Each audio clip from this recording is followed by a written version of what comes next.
किसान, जय जवान, जय किसान। लड़ेंगे जीतेंगे, लड़ेंगे जीतेंगे, लड़ेंगे जीतेंगे।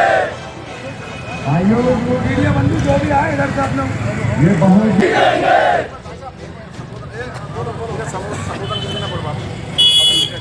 सुनीता गंगवार संघर्ष करो, हम हमारे साथ हैं। सुनीता गंगवार संघर्ष करो, हम हमारे साथ हैं। सुनीता गंगवार संघर्ष करो, हम हमारे साथ हैं। निकलो बंद मकानों से,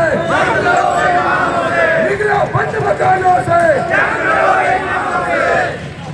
दिन है यहाँ पर आज तक कोई प्रतिनिधि देखने आया है या नहीं? यहाँ पर कोई प्रतिनिधि देखने नहीं आया, ना ही प्रशासन आया है।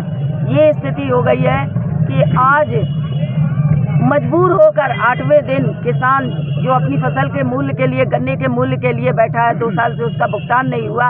इस बिना पैसे के किसानों ने क्या क्या यातनाएं सही हैं, क्या क्या दिक्कतें सही हैं, ये पूछने के लिए भी नहीं आए। भुगतान तो बहुत दूर की बात है, ये उनका दर्द भी सुनने के लिए नहीं आए कि किसान आज यहाँ खुले आसमान के नीचे कैसे लेटा है।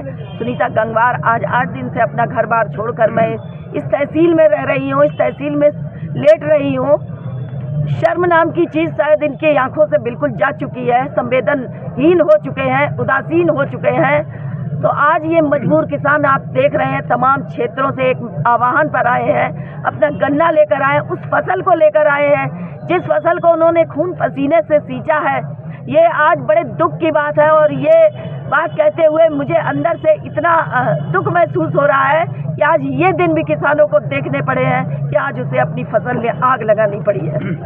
मैडम जी जानना चाहेंगे कि गन्ना एक्ट के अंदर लिखा हुआ है कि 14 दिन के अंदर किसानों का भुगतान किया जाएगा। यदि किसानों का भुगतान नहीं होता है तो ब्याज सहित उनका भुगतान करना पड़ेगा। तो इसको लेकर आपके केंद्र में भी सरकार भाजपा की है, राज्य में भी भाजपा की सरकार है। भाजपा के मुखिया, प्रदेश के मुखिया योगी आदित्यनाथ जी का बयान था कि 14 दिन के अंदर भुगतान करेंगे। क्या ऐसा हुआ?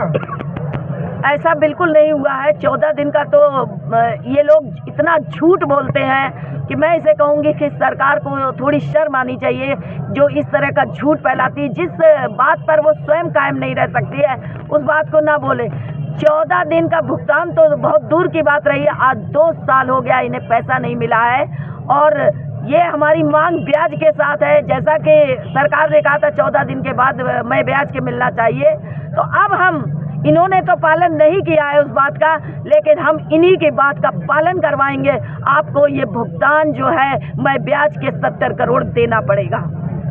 जानना चाहेंगे मैडम जी, पिछले वर्ष जब ओसवाल चीनी मिल का सत्र प्रारंभ होने जा रहा था उस वक्त आपके ही क्षेत्र के क्षेत्रीय जनप्रतिनिधियों के द्वारा कहा गया था कि जब तक बकाया भुगतान नहीं हो जाता है तब तक मिल का प्रारंभ नहीं होगा।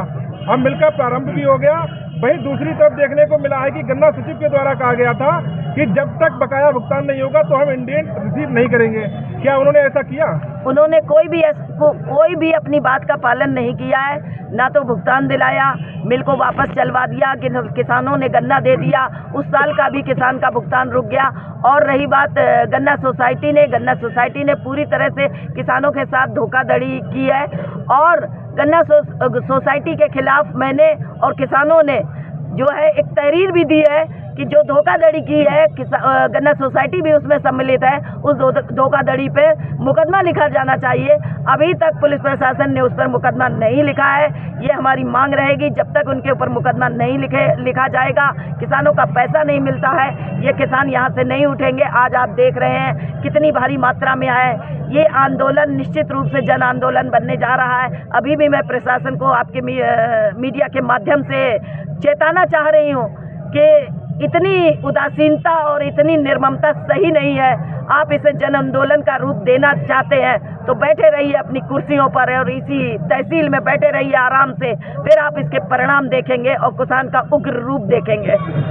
मैडम जी जानना चाहेंगे कि अगर ये आपके ही गन्ना एक्ट में भी ये भी चीज़ लिखी हुई है कि चीनी का जो डाइवर्जन होता है तो उसमें प्रशासनिक अधिकारी भी सम्मिलित होते हैं और जो भी चीनी का डाइवर्जन है, जो भी उसका बिक्री होती है, उसका 70% जो पैसा है किसानों का भुगतान किया जाता है। क्या ऐसा हुआ है? ऐसा बिल्कुल नहीं हुआ है। किसान के साथ सबने मिलकर, मैं बार बार अपने संबोधन में ये बात कहती हूँ कि ये एक तरह का बेईमानों का संगठन बन चुका है। उसमें जनप्रतिनिधि शामिल है, गन्ना सोसाइटी शामिल है, प्रशासन शामिल है, सारे नेता शामिल हैं, चीनी मिल शामिल है। ये पूरा एक बेईमानों का संगठन बन चुका है और ये संगठन बन के किसानों के साथ में इतना बड़ा शोषण और उनके साथ इतना बड़ा अन्याय कर रहे हैं। हमारे चैनल के माध्यम से आप जनता के लिए क्या संदेश देना चाहती हैं? मैं किसान साथियों से, इस पूरे क्षेत्र की जनता से ये कहना चाहती हूँ, बल्कि मैं पूरे उत्तर प्रदेश की ये समस्या बन चुकी है कि आज किसानों के साथ किसानों की दुर्दशा की जा रही है। एक ही समस्या नहीं है, गन्ना के पेमेंट के लिए तो बैठे हैं, तरह तरह की खाद की, गन्ना के तोल की लेकर जबरदस्त दलाली चल रही है। धान की तोलाई नहीं हो रही है, धान में मानकों के नाम पर खेल किया जा रहा है, उनकी ट्रालियां कहाँ कहाँ किसान लड़ाई लड़ेगा। लेकिन एक ही जन आंदोलन इन सारी चीज़ों पर, इन पर भारी पड़ेगा। और मैं जनता से ये कहना चाहती हूँ, अपने किसान क्षेत्र के किसान साथियों से कहना चाहती हूँ कि ये अन्याय की लड़ाई है। इस अन्याय की लड़ाई को आपको लड़ना होगा और इसमें हम न्याय की विजय करेंगे। और ये आप लोगों की ताकत पर सुनीता गंगवार आपके साथ हमेशा खड़ी रहेगी। जब तक आपको न्याय नहीं मिलता है, मैं यहाँ से नहीं हटूंगी। Thank you.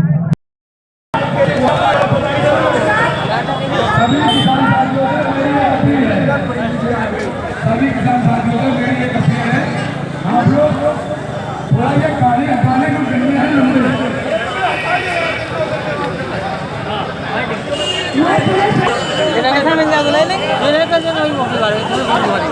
भैया ये गाड़ी किसकी है, पहले गाड़ी हटाओ।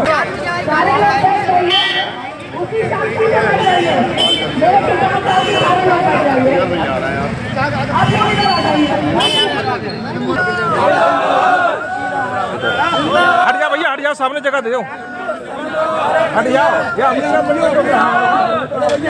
ये फसल को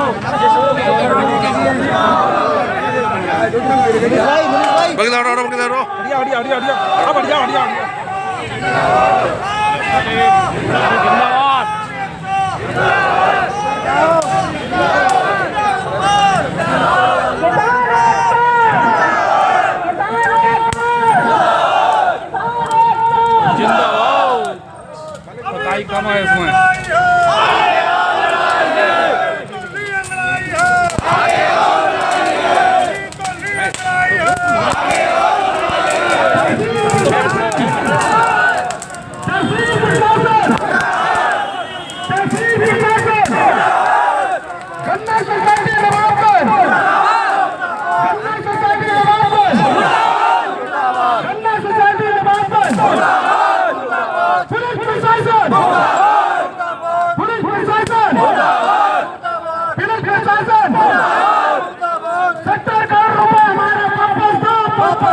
वापस दो, 70 करोड़ रुपए हमारा वापस दो, 70 करोड़ वापस दो, 70 करोड़ वापस दो।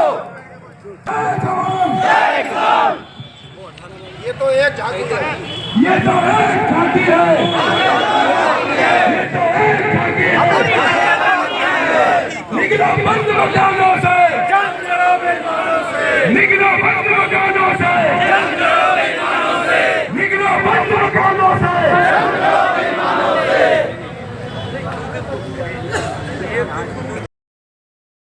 सुधार भी किसान ही है, बाकी सब चीजें बाद में। और एक बात है, किसी भी पद पे पहुंच जाओ, लेकिन खाना, हमको ये बात हमेशा याद रखने की जरूरत है। सुनीता तुम संघर्ष करो, हम तुम्हारे साथ हैं। सुनीता तुम संघर्ष करो, हम तुम्हारे साथ हैं। परंपरा सी बन गई है, किसान का पैसा जो ऊपर लोग आ रहे हैं लंबे नहीं रहा। अरे बैठ कहाँ से पानी लाए, ये सब परिस्थिति होती है।